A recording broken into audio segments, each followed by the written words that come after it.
Hey everyone, Wayne here, and welcome to Wandering Hexes. In today's video, I'm taking a look at Pathfinder Quest from Paizo Publishing. Pathfinder Quest is a 1 to 4 player fantasy adventure game based in the Pathfinder tabletop RPG universe. Although you don't need to know anything about that to play this game. In it, you are going to be going through a campaign, completing 8 different adventures, each of those adventures broken up into various encounters, both exploration and combat, and leveling your characters from level 1 all the way up to level 8. I'm going to tell you guys how to play the game. I'm going to show everything off, and then I will give you guys my thoughts on it, right? I'll give you my pros, cons, and final thoughts. So let's get on the table.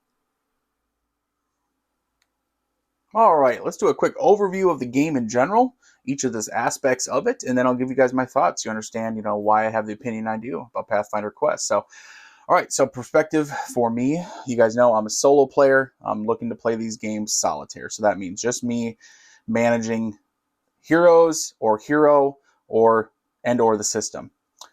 In this game, you do have to play with 4 heroes, and that's going to come into play big time when it comes about my pros, cons, and final thoughts. So just keep that in mind. There's no true solo in Pathfinder Quest. When you're playing, you have to play with the 4 heroes.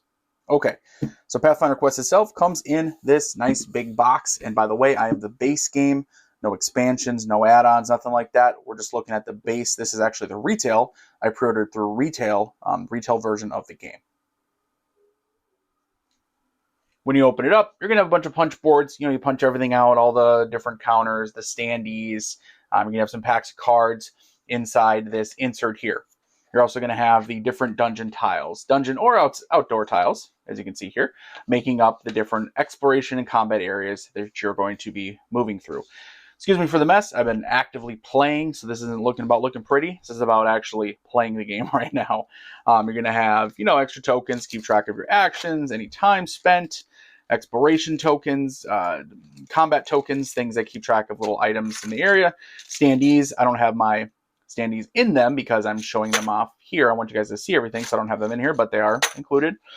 Some reminder tokens, and there's going to be a whole bunch of these dice here when you're rolling. And again, spaces for cards, spaces for the standees. These are for either the characters, right? So different characters you have, or the different monsters. Here's some brigands, whatever, you get the idea. Also within the box, then you're going to have your books. You get 3 books. 2 are spiral bound, 1 is stapled. So you have an adventure book. So this guides you through the actual campaign, right? From adventure to adventure, and then within each adventure, the different encounters you'll be having. There is a challenge book, which is what you'll be reading from when you have certain challenges that happen during the adventure book. If anyone's played, if you're watching, if you have played Aventuria, and I just covered Aventuria Challenges of Power recently, somewhat similar to that. You kind of have almost like a read. This one's more tactical. You actually have a board. That one is just all card based, but you almost have, reading through like a setup, and you're reading through some challenges. You're rolling against your various skills and your characters. If you succeed, you check a certain number in here. If you fail, you check a different number, right? So again, the adventure book is going to have your different adventures. And your challenge book is going to have, read this entry, right? So you can see the different numbered entries. And then finally, a rule book. When you play, you start off, you kind of dive right in. You read the first couple pages, and it tells you, hey, go into the adventure book. And then the introduction adventure, which is what I'm going to kind of show you. I won't show the whole thing because it's been covered before on the internet, but I'll just do it for demonstration's sake. You're not really spoiling anything. But then it'll tell you, okay, this is how you play, et cetera, and then you need to reference the rulebook later. You probably need to reference the rulebook a little bit more than they imply you do, but just keep that in mind.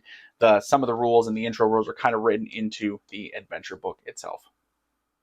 All right, and here is a board. This is the intro board just set up just to kind of show for demonstration's sake. You can see there's different areas. You move from area to area, each of your actions, and you get 3 actions for each character. You will have your standee, or your miniature if you happen to pledge for those. Again, I just got the retail copy. Your characters will be in an area. You have 3 actions. You can move to an area for an action, and then during exploration, you're actually going to automatically go right to an area. Okay, I'm going to explore, and then it's going to be something that you will check a skill. You can check the book. It'll tell you, okay, the adventure book, it'll say, okay, hey, check this and use your medicine. Maybe there's a body there. Use your medicine to check. Well, my cleric has a 4 for medicine. I'll zoom in so you guys can see. So it means I get to roll 4 dice. I'm looking for X amount of successes. The dice, go ahead and roll them here. You're going to have successes are the black dots. So say that would be 4 successes. The stars can potentially help with certain things, usually in combat only, usually not during the exploration phase or any of those phases. Is usually that's going to be just for successes, and then the skull is going to be for the bad guys. Okay, that's exploration, right? So you go, oh, I need to check this body, or I need to check this area in between these 2 carts. Who's best at that? And it'll tell you, okay, whoever has, you roll against perception, you roll against diplomacy, you roll against athletics. Well, I'm going to send my fighter because he's got a 4 on athletics, right? Again, he's also level 3. So, and I'll explain that shortly when I get to kind of the overview of my characters and my thoughts on the game itself. All right, so say you're finish up your exploration phase, and you go, combat phase. So now you're entering into the combat part of a combat encounter, if you will. I've placed skeleton guards and skeleton archers, they're standees, and I have their cards over here. So looking at the cards here, say look at a skeleton guard. This is a level 1 critter, and by the way, when you're grabbing your enemies, you have a whole big deck of them here, and they have a number in the corner, so it's super easy. Just keep them in order. Okay, grab, and I'll tell you, okay, grab 5, and whatever skeleton archer is, grab them out, and I'll tell you, okay, their hit points, he's an undead. His weapon and spell defenses are 2. That means when you are rolling to attack, whether it's with a weapon or a spell, depending on what your attack is, right, you have to do that many successes. Remember, successes are the black dots on the dice. And this little section here will tell you kind of their AI, what they do. So he gets 3 actions, just like everybody gets 3 actions in a turn. It'll say attack a character in the space. Say no one's in that space, right? So say right now the skeleton guard, say it started, and say they went first. He would, and we're on 5A first, activating. Well, he can't attack anybody because he only has to be somebody in the space. He'll move. He'll move towards. Second, he'll still move. And now he has 1 action left. He'll attack somebody. You get to pick who he attacks. If I already had somebody with him in that space, he would just start attacking, and then he has to complete his attacks against that same person. Each time he attacks, you can see it reduces his attack roll, the actual number. So that's a number of dice, right? So it's not like number of successes needed. That's number of dice. So he would start off with 3 dice, then 2 dice, then 1 dice. Each time he hits, he does X amount of damage. You can see these A, C, E, B, D, E. Those are in the corners on the standees. That is going to be part of the initiative system. So when you're doing combat, you're going to shuffle up the initiative, any cards you have for any class for your characters. So fighter, ranger, cleric, wizard for me. So I have them in here. And then enemies, A, C, E, B, D, F. Shuffle them up. These are the only cards I have sleeved because they get shuffled quite a bit. Well, they get shuffled every combat. They don't get shuffled during combat, but still, nothing else gets shuffled really. So I'm fine just playing it like this. But then you go ahead and lay them out and work your way from left to right and say, okay, you can use this token to mark. All right, ranger gets to go first. Where's my ranger? Elf ranger. Do my attacks if I want. Whatever. Fighter. Then the enemies. BDE. So anyone it has would be him, and that's him. Just these 2 would then activate, would do their activations. Skeleton archer, for instance, obviously he's not going to run in the same space. He's going to attack from range 1. Range 1 would be 1 away. So say if everyone was like this, he would maybe move here, and then he could attack anybody, or maybe he'd move here and attack him. You can kind of pick as you go. The game allows you to kind of select what you want to do with the characters and enemies. Okay, so you saw that. The initiative, right? It's initiative at the beginning of combat. You establish, and that goes through combat. It runs through. Next round of combat, it just goes to the beginning. You don't reshuffle or anything like that. It keeps going. Okay. Characters. Now let's talk about your characters. I kind of saved this. You're like, well, wait, you didn't cover that right away. No need. I wanted to cover it last because this is a big part of it, obviously. So again, there's 4 characters in the game. You select them from the 4 or 6 different classes, something like that. Oracle and Rogue are the 2 not covered here that aren't in my game. I have a fighter, Orc fighter, an Elf ranger, a human cleric, and a gnome wizard. When you're building your character, you have, you pick a class, you pick a race, call it something else, but whatever. It's a race. The gnome, so you can pick gnome, you can put human, whatever, mix and match, whatever you want. And you have, with that gnome, with the human, you have different ancestries. Is that what it is? Portrait. Well, portrait is what they look like, I guess, because there's like a male and a female version of each, and then so you can kind of see the artwork on them, right, which matches then the standee, so you can get a little bit of variety. And their gnome, their ancestry, there's 2 or 3 each of the ancestry cards, so then you can see, okay, so, and they add For instance, my gnome wizard, add 1 success to your perception rolls. He's a barkeep in the background. Awesome background for a wizard, by the way. Add 2 dice to your diplomacy rolls. So you get the idea, right? Helps out with certain things. Just a little mix, a little variety of the game. Okay, my characters now. Again, my orc fighter, elf ranger, human cleric, gnome wizard. Let me grab my character record. So this is where I'm at, because I've played, and there's possibly small, tiny spoilers, but I wouldn't worry about it, guys. This is what I've been playing again. I made it through the start of Adventure 3. So I played through the introduction. You either do a 1A or 1B. I did 1A, and then I did 2, and now I got to 3, and this is where I'm like, okay, I have an opinion on the game. So I did not complete the campaign. This is not an entire event. Oh, there's something to comment on the entire campaign. What I'm commenting on, you'll understand what I'm about to say. So, all right, so here's my character record. So again, I played through 1, 2, 3 full adventures, and then about to start the 4th one, because the introduction, is kind of the first one, although you don't go up in level. It really does just teach you. At the end of each of them, you go up in level. That's why as I'm starting 3, I'm actually at level 3 here. So you start at 1, finished 1, I went to 2, finished 2, I went to 3. Now I'm going to start 3. So all my characters are level 3. And you can see for each of my characters, you give them a name, which means nothing. I mean, it's just, I don't even remember what they are, because all I do is look at this, which just has orc fighter, elf ranger, human cleric, gnome wizard. And you have what class cards you're given. So you're given introduction, you're given cards for class cards and item cards. And you can see your class cards and your item cards. And then after each adventure, usually select. You'll get some item cards during the game, at the end of adventures, etc. as you find things. And then you will select your class cards as you go up in level. And you can see where I've selected them. Okay, I've selected these cards. There's more variety, a ton of variety in the game. You get selected here, like for instance, here's the item cards. And then same thing with class cards, obviously the whole bunch of them. Okay, let me see here. And there's the info on here. Achievements, if you remember to mark them off, you can. And then the back side is an adventure record. So for each of as they're working through an adventure and you're accomplishing little tasks and whatever and doing explorations, A, B, C, you'll write things down. And I wrote, for instance, and I would write down Fairy Dock Showdown, the adventure name. Get thee to the monastery, Forgotten Path, just about to start that one, so nothing's written there.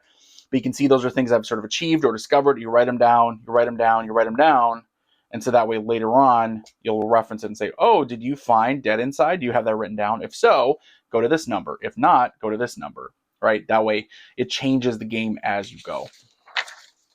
Okay, so your character. Let's look at the characters here. Character is, again, you have your different characters. You have the items. You start with a certain amount of items. As you go, you earn more and more items. And you have your abilities. For example, looking at the gnome wizard here. Gnome wizard, he has his stats. He's up to level 3, right? So the card flips over, level 4 now, etc., etc. These are the abilities that I have earned. And the back of the class card says wizard, and it'll have a number with a letter there. You can put that, and you write that down. These are abilities that I will be using. And the different types of abilities, I'm not going to run through them at all. Basically, things that are, Thunder Strike spell once per combat, basically an attack. Invisibility spell once per adventure. You can choose character in your space, treat the characters as though they weren't on a tile, blah, blah, blah. False Vitality spell once per adventure. Remove damage for your character equal to twice the amount listed for your recover ability. Recover ability is listed on the character card. Telekinetic projectile. Unlimited. You can use 2 actions. And by the way, those are the little action icons. So 2 action, 2 action, 2 action, 2 action. Unlimited spell. Roll a spell attack against an enemy in range 1. 1 is either your space or adjacent. Frost Breath. Up to 2 enemies in your space. Roll a spell attack. You get the idea, right? So you have all these different skills and abilities. Okay, here's the deal. And this is these are the actual, your spells and whatever, your feats or spells you have, right? So if you're a martial class, like the fighter ranger, they're feats. If you are a wizard or cleric, they're going to be spells. And you have certain items you accrue. You start off very basic. You'll have, here it is. You'll have, for instance, for the wizard, you have a staff, very basic. Well, now, because I've played through a couple adventures, I've earned a Wand of Force, I've earned a Library Robe, and I've earned a Force Staff. So I've upgraded my staff, and I have 2 other items. You can see, for instance, the Cleric. Let me get this Gnome Wizard crap out of the way. My Human Cleric, he's upgraded quite a bit as well. Started off with just was it a Scimitar? Yeah, Scimitar. And now he has upgraded to a Guardian's Warhammer as a weapon. He has a Healer's Toolkit, Thurible of Revelation, and he's holding a healing potion, and etc., etc. for the spells, feats, and different items. You can see things are starting to stack up. Okay. Recap on the game. All right, so you start off, you pick 4 characters. You get your little sheet, you create a name for them if you want, write their info down, what class cards, what item cards they get. Start off the introduction adventure. You work through your adventure, you're doing exploration and then combat. And let me grab out the book actually just to show you. No spoiler. It's introduction. Spoilers at a minimum.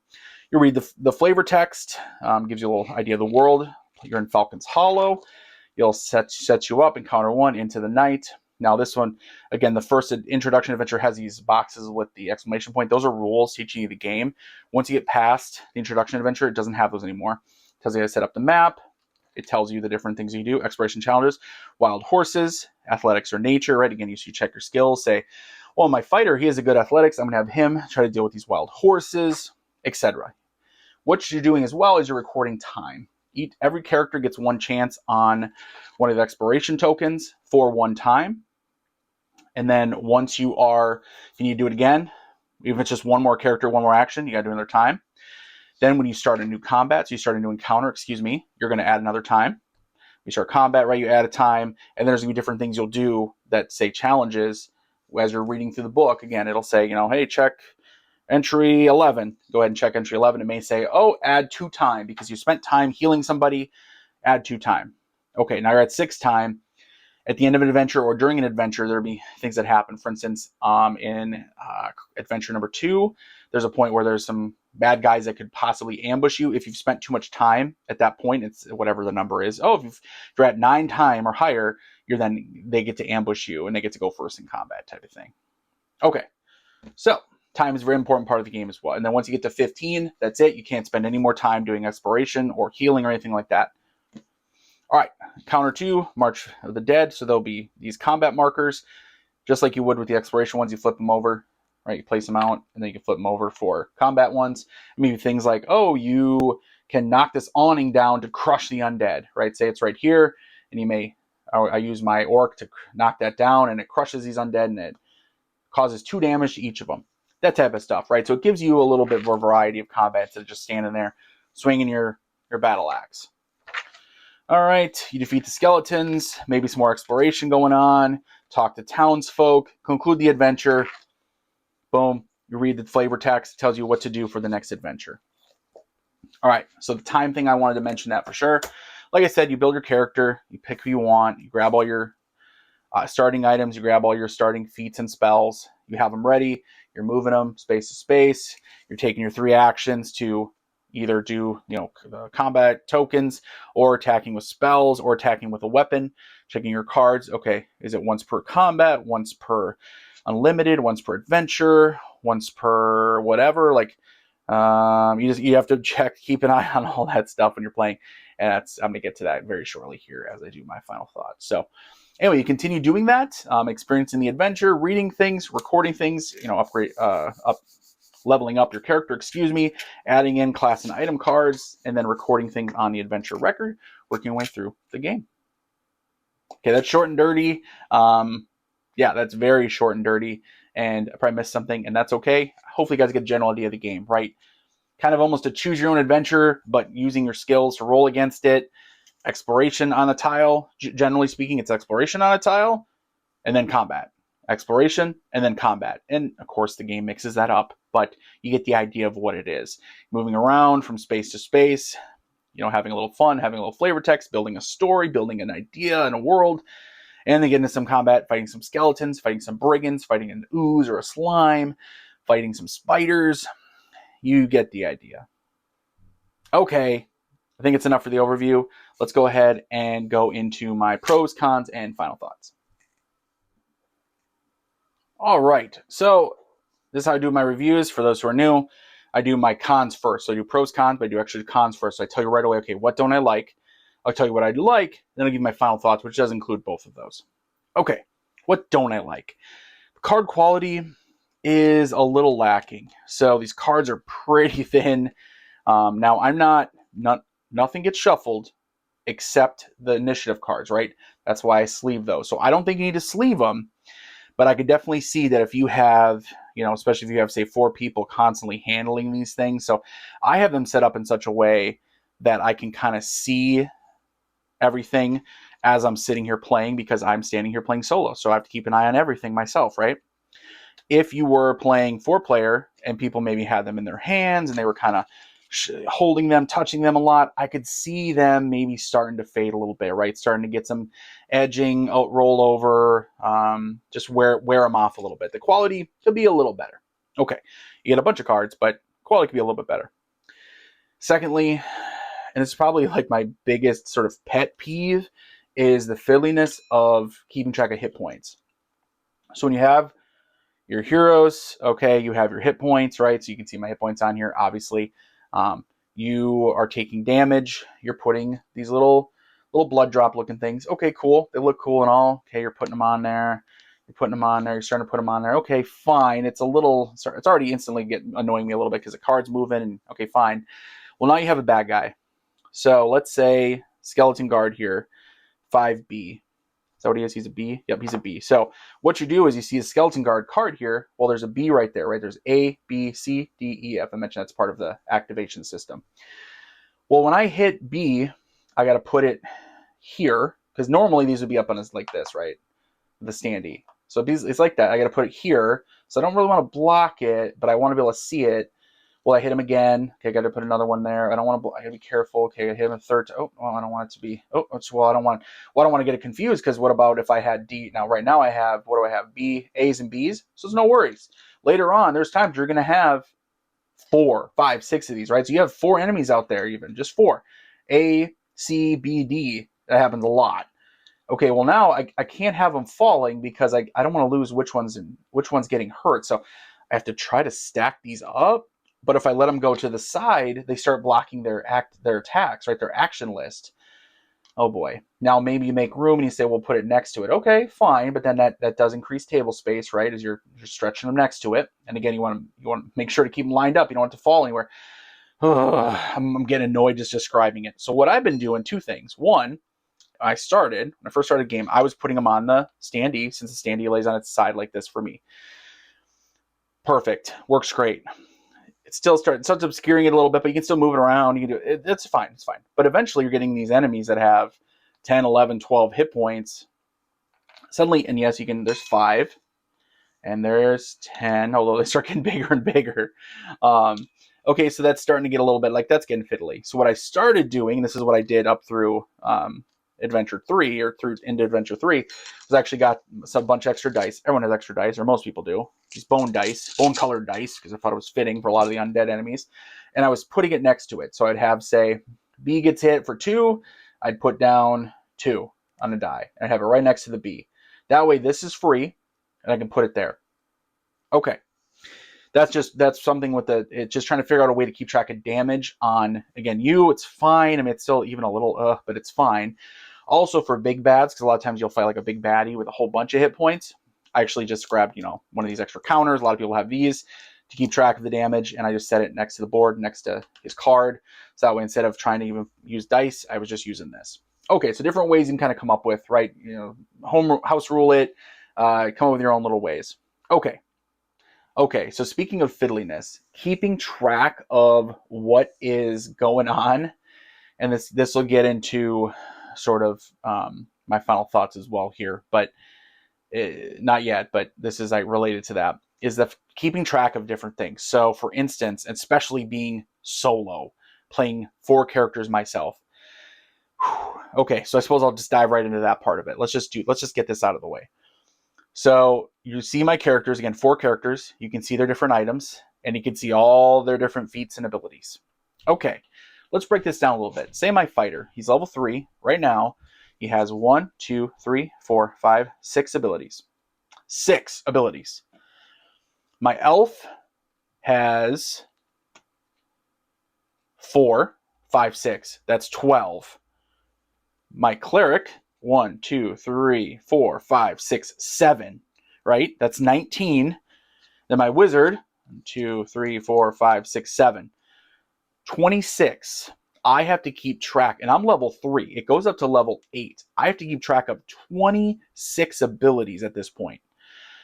So I've got my own cubes to help keep track of certain things. For example, the Elf Ranger may have a feat where it's Hunt, Prey, Precision. So I tag them. So I have that to remind me it's that card. And then I put this on, say, the Skeleton Guard to show that, hey, I've tagged him. And so when my Elf Ranger shoots at him, he gets bonus damage. I have yellow cubes for that. I have my heal spell for my Cleric has 4 uses, 4 times per adventure. So I have a D4. And so I just mark it down. It starts at 4, goes to 3, 2, 1, and then I remove it when I don't have any left. And then I'll flip the card over. Speaking of which, not only are those adventures, so those 26, skills and feats I have to keep track of, but then they'll say some are always active. Some are once per adventure. Some are once per combat. Some are unlimited. Once per adventure, once per adventure, once per combat. You get the idea. I have to try to keep track of that. Now what I'm doing is certain things like once per combat, if I use it, I flip it sideways. And then if it's one that is once per, a lot of these are once per combat, once per adventure. Some of them are once per round. Let's see, hang on. Once per round, say bravery, once per round. I then flip it like this. So then I know the next round, right, combat, I can flip it back over. Keeping track of that with, using my own cubes, using my own dice. For instance, my Orc Fighter, he actually has, thanks to a health amulet and a feat he picked, I picked toughness. I have +5 hit points, so I just put I just have those like dice with the pluses on there, and you can put a regular die. You can put up here to show, okay, well, it's +5, whatever you got, right, to show, okay, he doesn't have 12 hit points, he has 17 hit points. Keeping track of all that, and that's the fiddliness of the items, the fiddliness of the spells, and everything goes into kind of my main complaint or my main worry about the game. This game is extremely hard to play solo. As one person managing all of this, look at this already. I'm level 3. It goes up to level 8. I was just playing my last combat encounter, and I looked at it and said, uh-oh, this is trouble. All right, enough of this. I'll cover the rest in my final thoughts. Okay, so pros. What do I like? I like a lot about this game. I like the variety of the adventures. I like having the different books, right? I like having the fact that I have this adventure book that I'm reading through, and it's telling me different things and different creatures and different aspects and going on. And then I'm referencing, you barely reference the rule book. The game is not difficult at all. I mean, the rule book itself is 14 pages, and a lot of that is just sort of, here's your skills you pick out and your items or whatever. That's nothing. The rules are nothing. The rules are super easy. There's a couple questionable things, but if you can get over that, don't sweat it. And if you can't figure it out, just house rule what you want to do and keep your game moving. Don't get stuck up on a rule. There's a couple I was like, I don't know what to do here. I just kept playing, right? I made a determination and I kept playing. Don't even worry about it. The game even has in the rulebook, I think it's something like rule of fun, where basically just play, right? But then you're figuring out things are going on, and then you're reading through the challenges. I love that you're going to it. It's choose your own adventure, but with a massive amount of choice involved, right? And rolling against skills. You're not actually just reading from entry to entry. No, you're making choices, which leads into the tactical part, right? It's this board. I love that you're building this little board, and it's never too big. I mean, at least not so far, right? I only played through for Introduction Adventures 1 and 2, but all the different setups have all been like a couple. Add one on. Okay, there you go. That's it. That type of thing, right? Hasn't been anything too big. Or you take this away, because this is just for the introduction, let's say. I'm not going to lift it up because I got everything right here, but you just would start off literally like this, and then you put one on there or whatever. Just very easy, very small scale. This could be a negative at times, but overall I really like that. I love the heroes and the variety, right? You have 6 characters, and again, it's the base sort of game. Maybe there's expansions, I don't know, but I have the retail version. All the variety of items and spells and feats is awesome. Absolutely awesome. And although the role-playing aspects is a little weak, because I don't, I have everything written down here. I have a character name. I don't really see it too much. I do love the fact that in this game, right, like I'm creating my characters. I'm writing down, okay, Orc Fighter. I give him a name. Fine. Player name. I'm Wayne. I'm playing everybody. And then for each adventure, what class cards are they get when they go up in level, and then what item cards are they finding throughout the adventure, at the end of the adventure, etc. Any achievements you mark off, and then, like I said, keeping track of on the adventure record of you're writing down the different things that happen that you discover during exploration or combat. That's so much fun. You are building a story here. You're building an adventure. You're starting off in this little village. And yeah, this is not a game of, and again, I haven't made it to the end, but so far it's not a game of saving the world. It's a game of saving a village and saving some people and saving a small realm maybe. Sometimes that's fun. Love the theme, sort of this high fantasy. This is what I love, right, guys? You guys should know at this point. If you don't, this is what it is. I love this theme, high fantasy, D&D style. It's Pathfinder. There's a couple little things that are a little goofy to me, but I'm a little bit of an old school role player guy, so sometimes I'm like, that's goofy to me. But it's fine. You know what? It works really well in the game. The entire experience and everything that I'm seeing works really well. Okay, pros, cons are done. Let's wrap up. I'll give you guys my final thoughts on Pathfinder Quest. All right, final thoughts on Pathfinder Quest. I want to say I love the game. I love the story. I love what it offers, the variety, the feeling, the theme. What an amazing accomplishment. But it does not work true solo, in my opinion, for me. Now, you say, well, Wayne, what do you mean by that? What I mean by that is controlling 4 characters at the very beginning was okay, but already by level 3, it's too much. Look at those items. Look at those skills and feats. Oh my gosh, I got to keep track of all that myself. I mentioned the fighter alone, right? So what was I say? At this point at level 3, there's 26 different skills and abilities I have to keep track of. Are you kidding me? I can't do that. I know a few people that can. I mentioned my fighter. Let's say he has 1, 2, 3, 4, 5, 6 feats at level 3. By the time he's level 8, he will have 7, 8, 9, 10, 11, 12.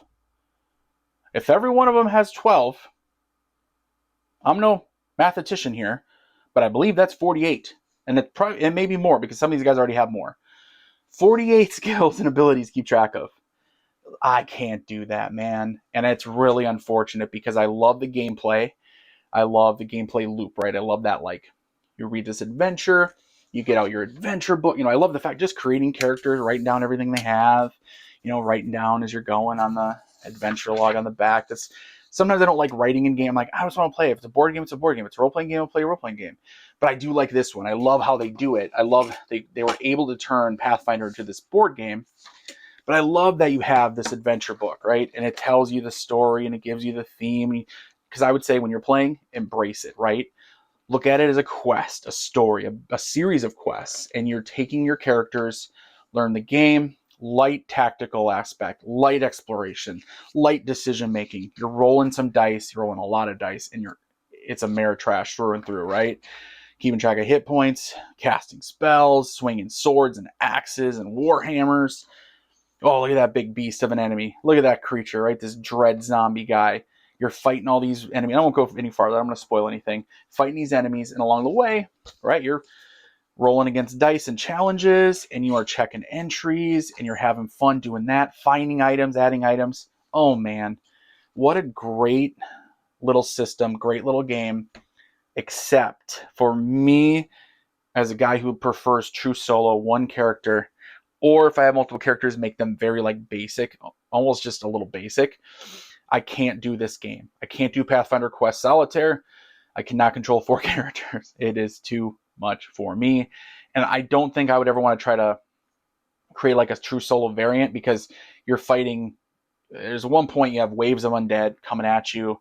You got 4, 5, 6, 8 guys on the map at one, bad guys. Well, I don't know what I would do, but if say it's my orc fighter by himself, he's going to have to be a true beast to take on 8 guys at once.